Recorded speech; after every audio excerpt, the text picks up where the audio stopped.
Bonjour à tous. La Chine a donc fait un geste. À force de pression internationale, le géant a bien voulu lever un sourcil. Le gouvernement chinois annonce qu'il rencontrera dans les jours qui viennent des représentants du Dalai Lama. En soi, ce n'est pas un scoop mondial. De telles rencontres ont déjà eu lieu dans le passé.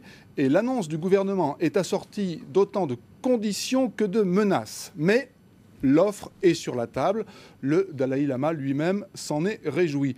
Est-ce que les choses, du coup, vont s'arranger entre la Chine et les Occidentaux? Nous posons la question ce matin à Olivier Guillard, spécialiste de l'Asie, directeur de recherche à l'Institut de Relations internationales et stratégiques. Alors, Olivier Guillard, est-ce que vous avez été surpris par cette main tendue des Chinois aux représentants du Dalai Lama? Bon, en soi, le geste est plutôt louable. Il est à mettre au crédit des autorités de Pékin. Après, évidemment, on ne peut s'empêcher de penser que c'est un geste à forte résonance gesticulatoire, si vous me passez l'expression. On est aujourd'hui à 101 jours de l'ouverture des Jeux Olympiques de Pékin. Évidemment, on est dans un terme assez court. Et la communauté internationale ne cesse, depuis le début du mois de mars, d'inciter ou d'appeler Pékin et à la retenue et au dialogue avec donc, la partie adverse, la partie celle qui bénéficie d'un soutien de l'opinion publique internationale majoritairement, les représentants du Tibet, du gouvernement tibétain en exil, donc du Dalai Lama. Donc en soi, c'est une réponse à une demande interne de la part des Tibétains, dans une certaine mesure, et de la communauté internationale. Faut-il y voir autre chose qu'un simple exercice gesticulatoire peu suivi des faits? L'avenir à très court terme va nous le dire. Je ne suis pas très optimiste sur le sujet pour autant. Vous pensez que ça n'aboutira à rien avec le Dalai Lama? Est-ce qu'ils vont se rencontrer d'abord? Alors déjà, le Dalai Lama ne devrait pas faire partie, normalement, d'après ce que l'on sait. Je vérifiais encore ce matin s'il y avait une trace officielle, une demande officielle donc, à destination des autorités tibétaines. Pour l'instant, les autorités tibétaines au plus haut niveau n'ont rien reçu d'officiel. Donc on est là encore dans l'exercice préparatoire. Faut-il penser que le Dalai Lama fera partie de ces négociations? Même pas, il s'agit d'ailleurs du reste même pas de négociations, mais d'une reprise de dialogue. Mettons-nous autour d'une table, essayons de voir si nous pouvons renouer quelque chose. Il n'est aucunement question, à l'heure qu'il est, d'apporter une solution pérenne à ce problème qui divise et qui éloigne chaque jour davantage la population tibétaine. Il faut bien commencer quand même. Il faut bien commencer. D'ailleurs, le début a été réinitié il y a déjà 6 ans, en 2002, officiellement. Donc il y a ce ne sont pas des négociations, ce sont des échanges, des rencontres. Voilà, rencontre, le terme convient, où autour d'une table, nous avons des représentants donc, du régime du Parti communiste chinois de Pékin qui rencontrent leurs homologues en exil, du gouvernement tibétain en exil de Dharamsala. À défaut de discuter, on se rencontre, on prend une belle photo et on se dit à une prochaine fois, voyons ce qui aura été avancé depuis l'exercice précédent. Force est de reconnaître qu'en 6 ans d'exercice, rien n'a été substantiellement construit. Excusez-moi, mais le Dalai Lama s'est réjoui de cette annonce du gouvernement pékin. Est-ce que vous n'êtes pas, vous, Olivier Guillard, ce matin, un peu plus tibétain que les Tibétains quand même? J'espère que non. Une étude plus pragmatique du décalage qui est entre l'annonce faite, le résultat sur le terrain et les promesses pour l'avenir me laisse entendre que nous sommes dans un exercice, là encore, qui est de réponse à une attente, une demande intérieure et internationale qui, jusqu'à preuve du contraire, malheureusement, à cette heure, m'incite à penser qu'il y aura peu de choses de substantiellement construites dans le futur.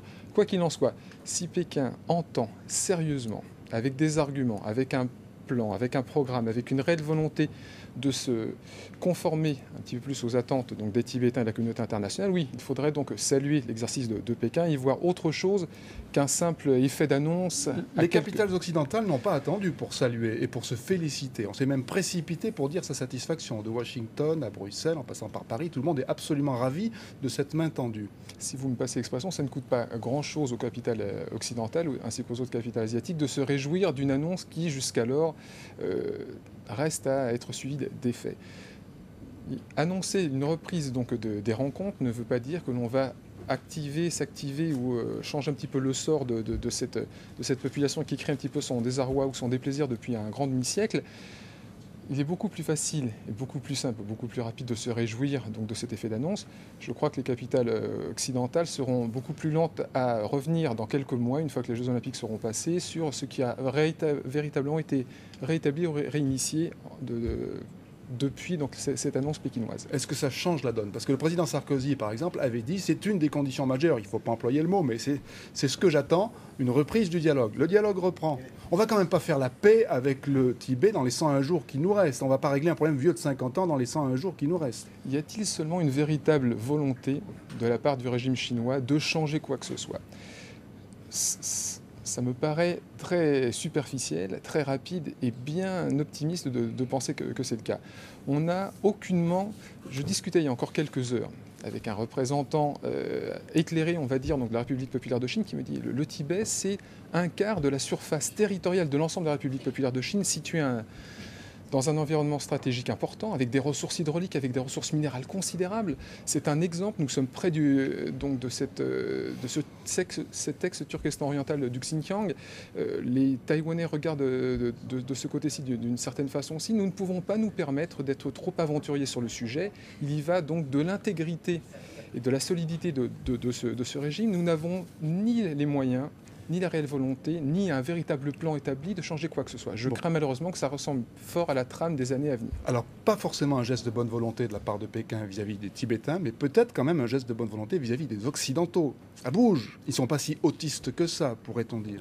C'est en soi une bonne nouvelle. Ce matin, effectivement, si Pékin avait été si rebelle à l'idée de devoir satisfaire aux demandes internationales, cette idée de se rencontrer à nouveau n'aurait même pas été esquissée. C'est un fait. Donc, il faut y voir, à l'évidence, donc un début de prise peut-être, ou un début de prise de responsabilité de Pékin, de ses attentes et de ses devoirs et obligations de l'acteur majeur du XXIe siècle tel qu'il se présente. Si véritablement Pékin avait décidé d'être totalement sourd ou d'être totalement autiste sur le sujet, il n'y aurait pas été question. Les 101 jours auraient été vite avalés, si je puis dire, dans le tourbillon de cette actualité internationale qui est d'une rare densité actuellement, et la question tibétaine serait passée par pertes et profits. Il faut que les dirigeants occidentaux aillent à la cérémonie d'ouverture, à votre avis?